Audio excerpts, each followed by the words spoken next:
kita tidak bisa memilih di mana kita lahir.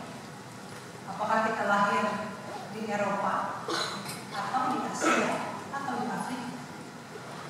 Kita tidak bisa memilih seperti apa kita lahir, sebagai siapa, di tengah keluarga yang bagaimana. Selama kita tidak bisa memilih dan selama kondisi itu menentukan perilaku orang terhadap kita, hidup tidak pernah sungguh-sungguh adil. Saudara tidak percaya? Lihat saja Sakeus. Sakeus dia lahir berbeda dari orang kebanyakan. Ibunya mengasihi dia, tapi ayahnya menolaknya karena dia membawa malu. Orang berbunyi, jangan-jangan orang tuanya berdosa, sehingga anaknya hanyalah manusia setengah manusia. Kawan-kawannya mentertawakan dia, dibully kalau istilah zaman sekarang. Dan semakin dewasa tidak semakin mudah hidupnya. Mencari kerja tidak mudah. Cinta pun mungkin ditolak karena dia manusia setengah manusia. Tapi hidup yang tidak adil itu juga yang telah menjadikan dia tangguh untuk berjuang, untuk menerjang, untuk mengalahkan segala rintangan. Sedikit demi sedikit dikumpulkannya harta, diambilnya segala pekerjaan sekalipun dianggap hina. Moral, loyalitas, nasionalisme, urusan belakangan. Toh seperti kata orang, dia hanya manusia setengah manusia. Pihaknya kekayaan menjadi perlindungan baginya, supaya Sakeus diperhitungkan dan dianggap oleh saudara sebangsa. Tapi alih-alih diterima, ia malah semakin dibenci, dianggap pengkhianat, bekerja untuk pemerintah penjajah, dianggap pendosa. Lagi pula dia hanya manusia setengah manusia. Sampai suatu hari ia mendengar tentang seorang asing bernama Yesus yang sedang melintasi Yeriko, kota kediaman. Berlarilah Sakeus mendahului orang banyak, tapi itu pun ia masih terhalang, hanya bisa melihat dari atas pohon, karena ia hanya manusia setengah manusia. Namun orang asing itu, Yesus mengenalinya. Dia memanggil Sakeus dengan namanya dan memilih untuk menumpang di rumahnya. Bukan hanya itu, Sakeus diberi kesempatan untuk berbicara, untuk menunjukkan kebaikannya dan mengembalikan kemanusiaannya di tengah saudaranya sebangsa.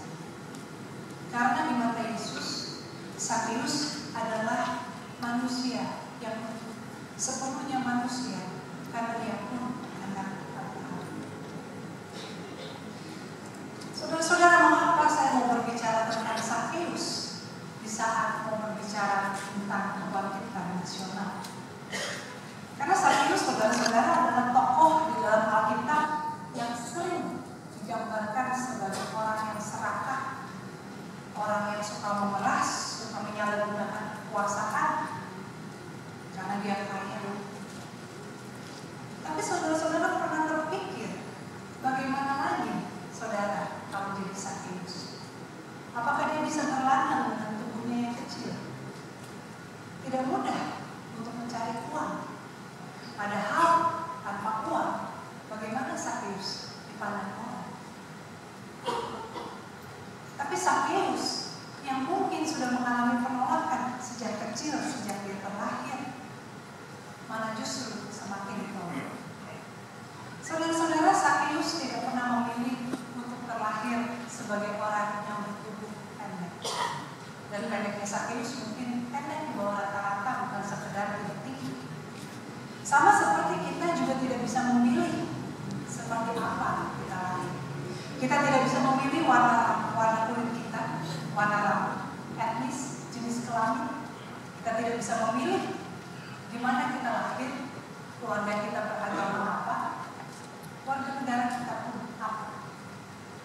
Namun anehnya, apa yang tidak bisa kita pilih itu justru menjadi sangat menentukan bagaimana kita diperlakukan di lalu. Laki-laki kulit putih bertubuh tinggi jauh lebih beruntung nasibnya daripada perempuan kulit hitam beragama Islam.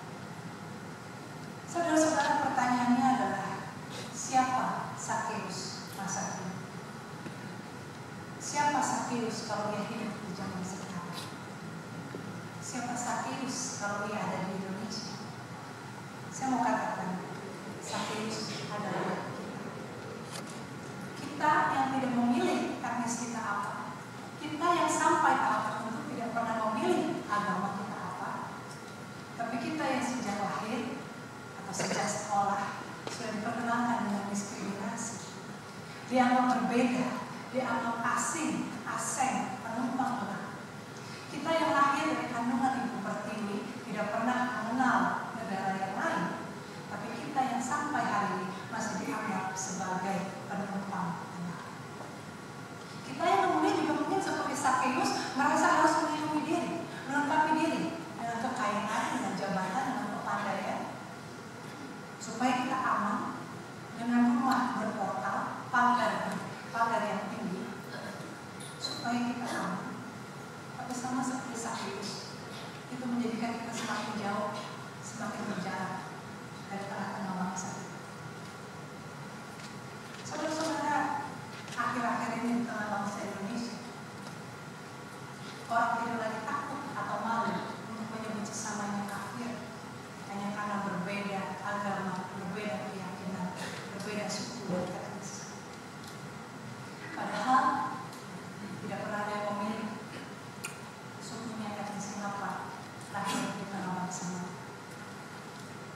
Maka Sakeus menjadi penting bagi kita.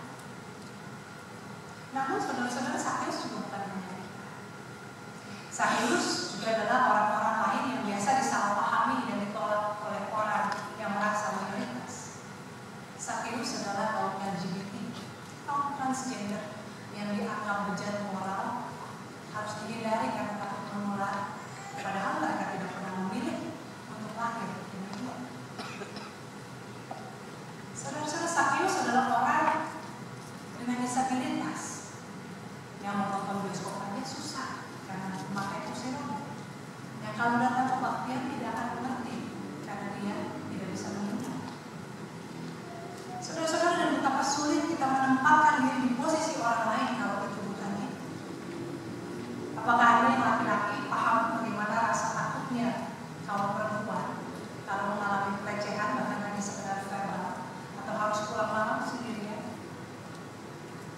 Apakah Anda yang lahir di keluarga berada tahu bagaimana susahnya berjuang untuk keluar dari kemiskinan kalau semua orang yang Anda kenal miskin, pengangguran, tidak berpendidikan? Apakah Anda yang lahir dengan fisik sempurna tahu bagaimana rasanya orang dengan keberadaan fisik yang terbatas harus menjalani hari-hari?